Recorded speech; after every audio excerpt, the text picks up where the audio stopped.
Elon Musk, Richard Branson, and Jeff Bezos. Are those three men going to take the space from us? Or what does it all mean? Today I would like to bring up this topic, seeing that these three men making big moves in terms of the space exploration, the commercial space exploration, exploitation, and, well, they probably are the faces of the new frontier in terms of how we gonna interact with space moving forward. Well, my name is Bob Shkonda, it's Honey and Home, and let's talk about space. I feel like if it wasn't for COVID, we've all been patiently waiting and spectating all the interesting events that SpaceX has been offering us last year, for example, when they launched their first piloted mission to the International Space Station with actual astronauts driving their rocket. And, well, this year, two more launches happened from their competitors. Blue Origin, which is owned by Jeff Bezos, and Richard Branson, the owner of Virgin Group and Virgin Galactic in this particular case. They both launched themselves into space in the vehicles that their companies produced after a lot of testing, of course, and they became one of the first men who were in the space.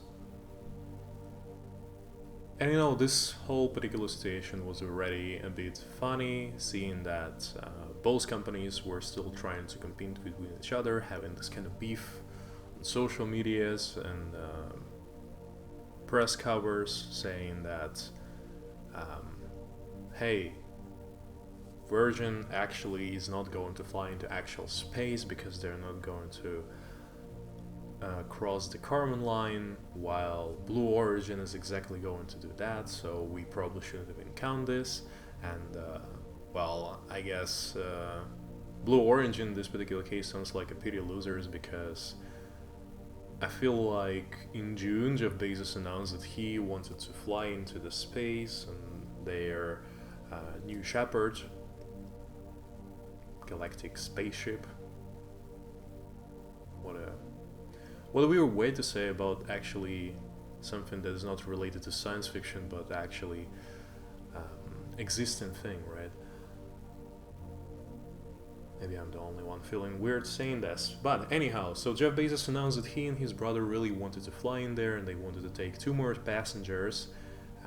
One of them turned out to be some old woman. I'm basically, one of them was Wally Funk. As it turned out to be, she was chosen more by the merits because she was the first female air safety investigator and first female Federal Aviation Agency inspector. So yeah, she was one of the most prominent women in the early stages in the aviation, probably civil aviation, I suppose. Yeah, so she got chosen, and she also became the oldest person going into space at the age of 82 years. Well, probably to balance her age out, the second tourist, besides, of course, we're not counting Jeff Bezos and his brother, was a Dutch student of 18 years old who became the youngest person ever going into space. And you know, there has been a hella crazy auction for this last spot on the new Shepard, and basically the whole flight shouldn't have taken that long, and the actual space they have been for about 10 minutes. So there has been a lot of jokes surrounding this, and the auction actually was quite crazy. The fourth spot on New Shepard was put out in the auction, and the person who won the bid bid at $28 million in order to get into the spacecraft. So basically he had to withdraw his bid and basically his position, and the runner-up was the father of this young Dutch dude, Oliver Damon,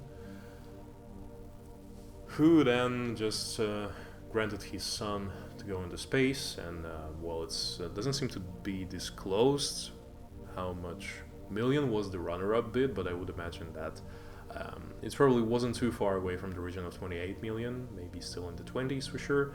So, you know, well, space tourism, as we all knew at the early stages of it, is supposed to be a toy for millionaires and the richest of the world. And I'm afraid that sooner or later it will just stay at the same level in the next probably couple decades, if not longer, just seeing how much cost it all takes. Yeah, probably some lottery or raffles, people will be able to win the tickets into the space. And all these celebrities and Instagram models and all the other people will be just posting things in their Instagram feed and social media as how cool the Earth looks from the outer space, I guess. For now, it feels really like a vanity, all the space tourism situation. You know, it's like, I'm glad that we made it possible, and that the companies like Virgin and Blue Origin and potentially SpaceX in the future will earn hell a lot of money from doing all of that, probably before any incidents will happen. I hope they won't, but you know, the history knows many launches that failed, and hopefully the more commercial approach to the space tourism, the more commercial approach to space tourism would allow to prevent the situations from happening. So I hope that nothing wrong will happen to any people who will be space tourists in the future. However, we already sort of trying to break this new frontier for us, the space. While I may sound a bit boring and toxic in this particular situation, we still have a lot of problems to fix here on Earth. And you know, at least like it may sound like I'm a bit protecting or giving some praise to Elon Musk, because you know, he's been quite a controversial person during his whole lifetime, pretty much being an entrepreneur. So that, you know,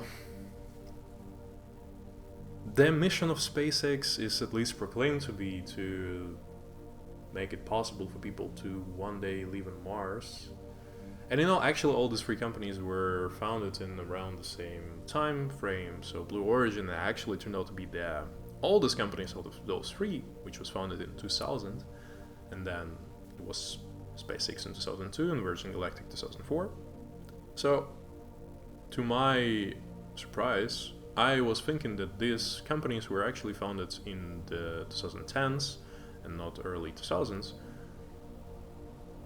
Because, I mean, I understand that I also was like, a really young kid back in the days, and internet wasn't really that widespread. And I guess many things were way different back in the beginning of 2000s in terms of the spread of the information. So of course, I personally have never heard of these kind of commercial things to happen. And you know, being an astronaut has been some kind of a childhood dream. Probably not necessarily for my generation, but it's been like one of the semi-jokes about the people coming from the post-Soviet Union countries, that in childhood everybody wanted to be an astronaut, just because it's such a cool profession sort of to have, right? You sort of doing something extraterrestrial, literally, just because you are, well, not on Earth. So that's really what's super exciting about it. And you know, it has to be such an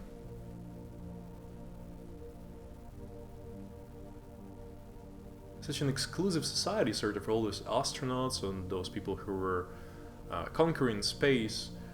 that now this space tourism, I sort of always felt kind of weird about it, especially when the first news were starting to appear about the space tourism and that there has been some developments towards that. I actually was thinking that, yeah, it probably will be cool to do something like that ever in a lifetime. Just, well, I mean, it's one of the cool things that you can put on your bucket list, right?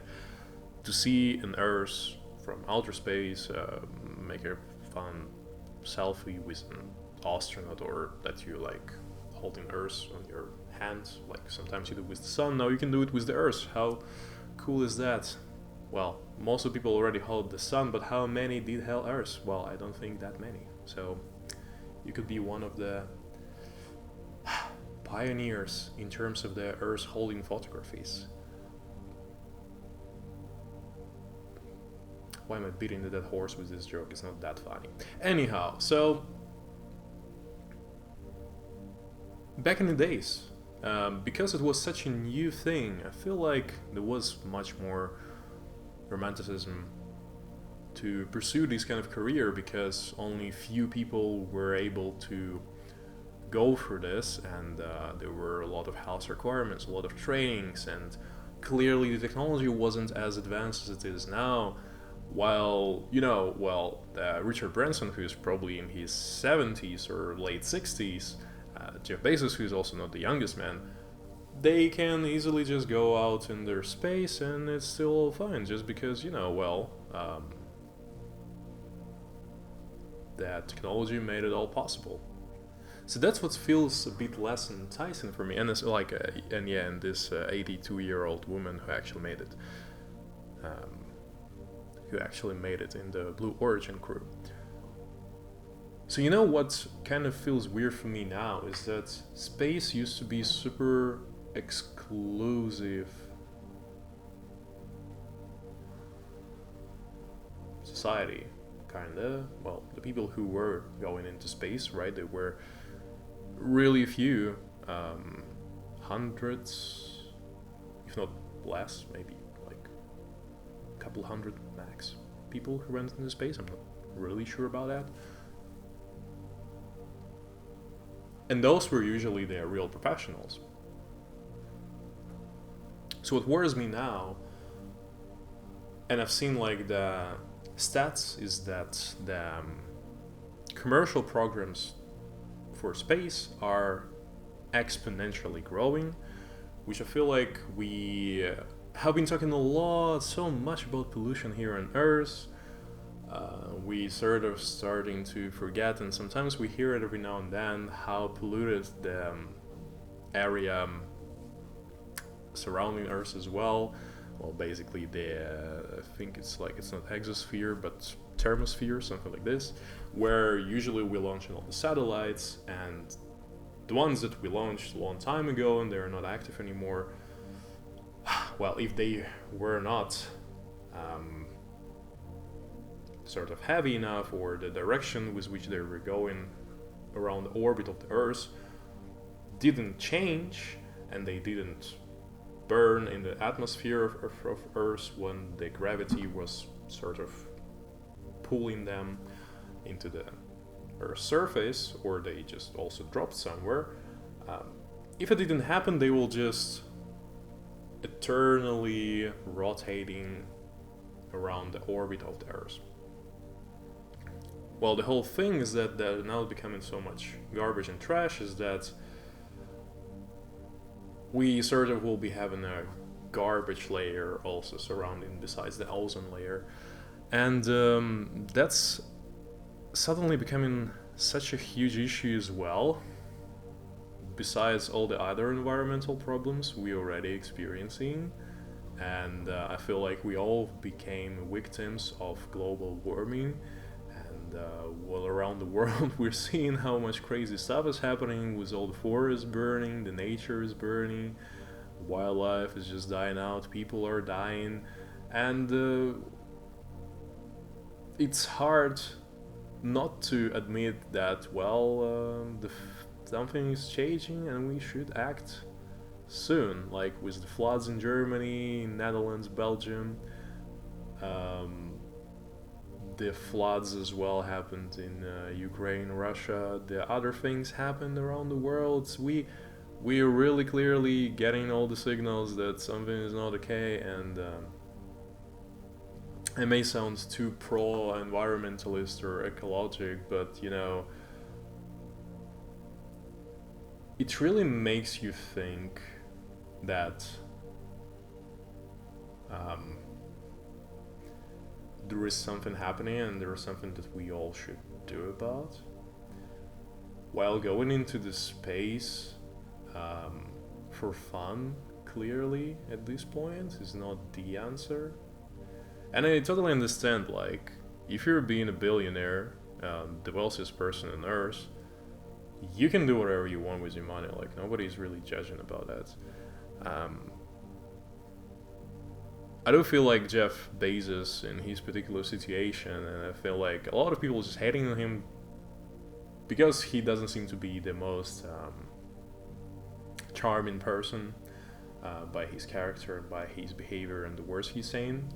I feel like his comments about thank you for all the customers of Amazon and especially employers for making my childhood dream possible, also sounded a bit weird and not really respectful, sort of, towards the people. Even though, you know, maybe he didn't even mean anything bad, but like there is sort of a stigma against him at this point of a time, so I feel like anything that he'll said, which could be taken both ways, is gonna be taken in the worst way possible. So maybe he didn't mean anything bad with this, but he was stating the truth because, well, I mean, we all, at the end of the day, gave him the money to make this all possible, and, well, I mean, you can't really argue much about that. Of course, we're not going to be talking about tax evasions and some other questionable things that happen around Amazon. And you know, it's like, it's not as if all these billionaires not spending some part of their wealth into all the programs, creating foundations for as well environmental problems and some other things. Like,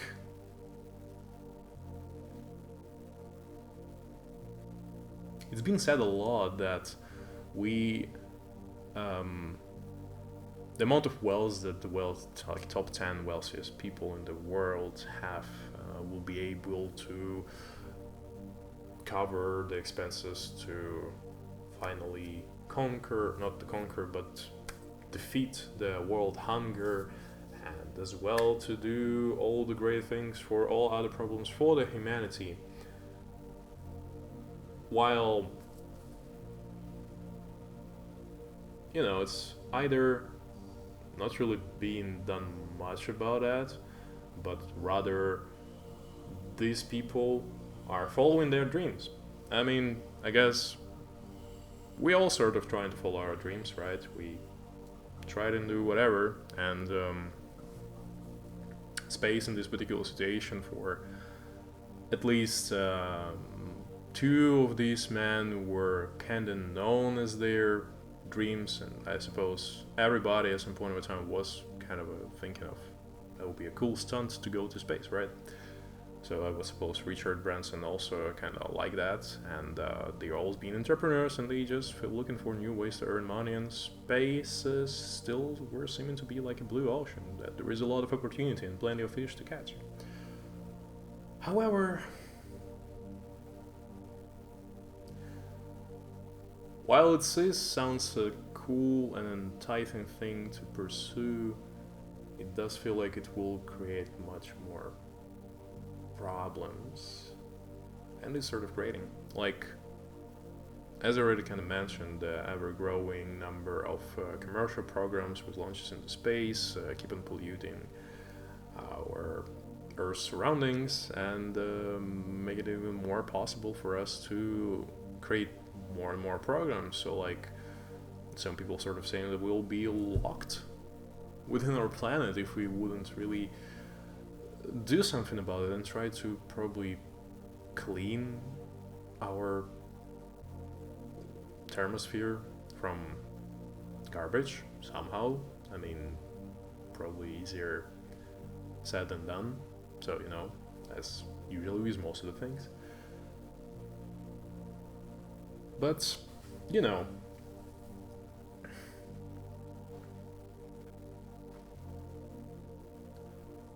well, space before, as well as Antarctica now, was always considered to be, public domain thing for the whole of humanity, right? So nobody can claim space or sort of anything in the space, same as nobody really can claim anything in Antarctica. That's why it's still not being fully, not everything has been fully extracted from there, including because it's considered to be there are a lot of resources like oil and some other fossils. So space is also kind of this free space for everyone. And maybe I'm becoming too sentimental or going into this weird, more political way of how to look at the things. Is that it does feel like that all these commercial programs are slowly claiming the space from all of the humanity. Like, let me try to make myself clear where I'm really going with this. Because, yeah, we can always say that space is sort of our heritage of all humans, and everybody has the right to, I suppose, be in space. Just nobody can claim it, so I guess it's still a space for everyone. Space for everyone.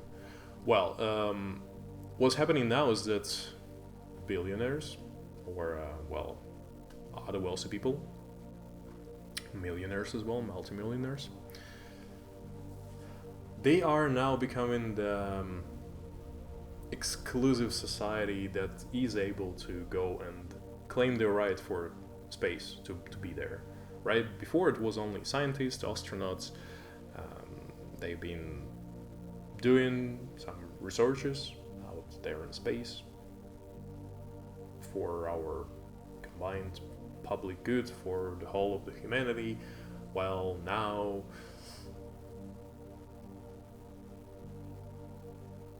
we are stepping into the still unregulated field, or barely regulated field of space, and it's really becoming interesting how the government going to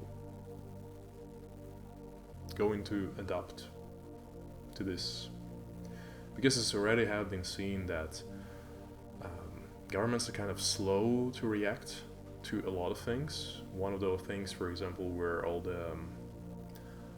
the shebang that's happening between the big tech, right, with the data protection, with the monopolies that they are pretty much not really allowing anyone else to really enter the markets, unless of course some local markets are still trying to protect their local companies.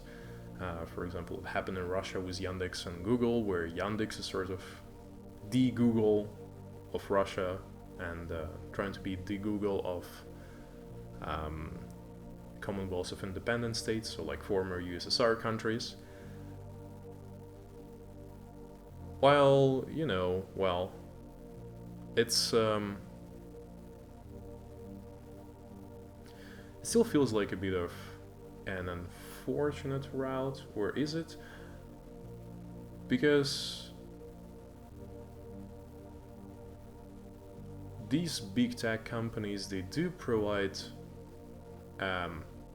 service that's good enough, but what I feel like we all, at least like in the economic sense, what's people are maybe usually afraid is when the monopolist is having the market, is that it kind of hinders all the innovation that may happen. So if there is no alternative, just look how Facebook is super slow in terms of changing their interface, for example, for better, changing their algorithms. And like, of course, clearly they're huge ad space, so like they're one of the main businesses, if not the main business, besides trading the data of the users, is of course the advertising. And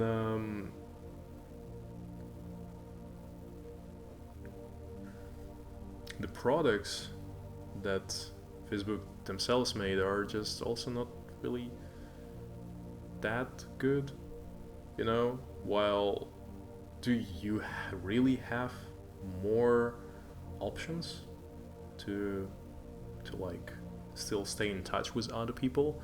Because I was sort of forced to start to use WhatsApp because here everybody was using WhatsApp.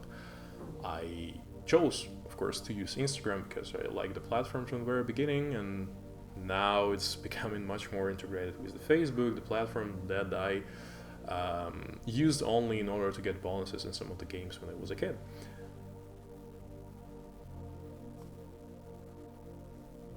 So, monopoly is kind of forcing us to default into using the same service all around, if it's not even the best service on the market.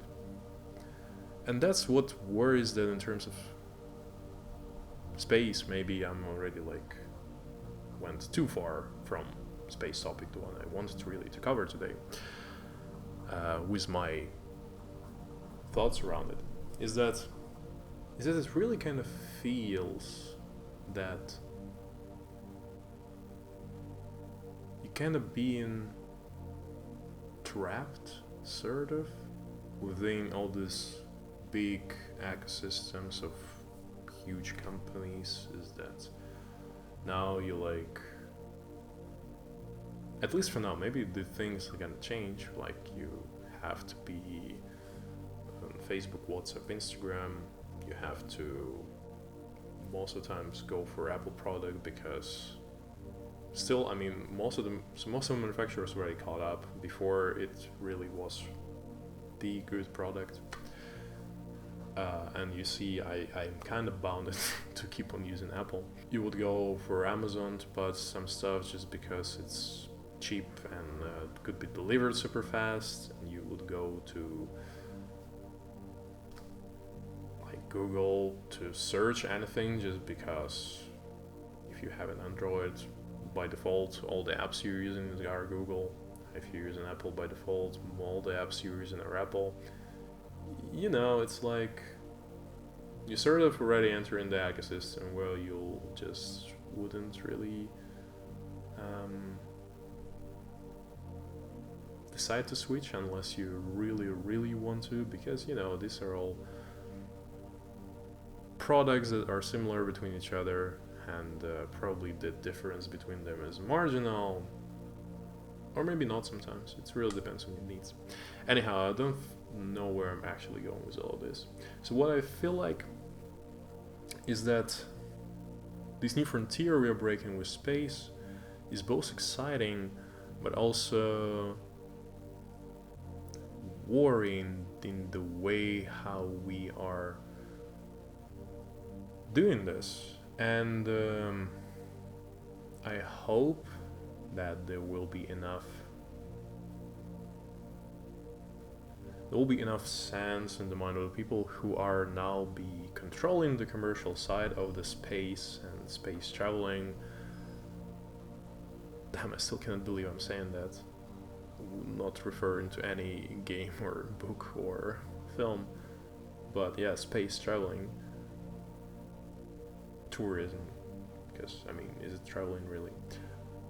That they will not try to also extract as quick and as much as possible as we try to do in a lot of different ways in the whole history of the humankind. So I hope they will have a wiser approach towards this and wouldn't really claim space from themselves, but space will still be the thing.